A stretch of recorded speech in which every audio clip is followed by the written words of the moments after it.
কোথায় যাবে? যাবো তো আমি সামনে, আমাকে একটু ছেড়ে দিবেন? চলো তোমাকে আমি আগিয়ে দেই। ঠিক আছে। এমনিতে কি করো তুমি? আমি একটা চাকরি খুঁজছি।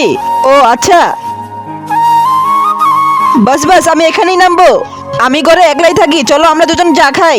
হ্যাঁ ঠিক আছে চলো।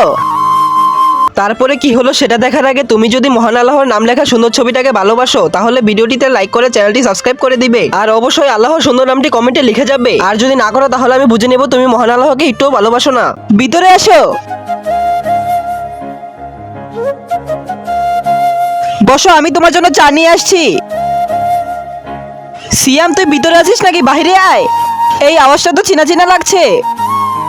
যাও, তোমার বন্ধু বাহির থেকে তোমাকে ডাকছে। কি হয়েছে? আরে এটা ভয়ানক পেতনির ঘর। এই বাসায় তো কেউ যায় না, তুই এই বাসায় কি করছিস? কি? এরপরের বার দেখতে হলে ভিডিওটি লাইক করে চ্যানেলটি সাবস্ক্রাইব করো।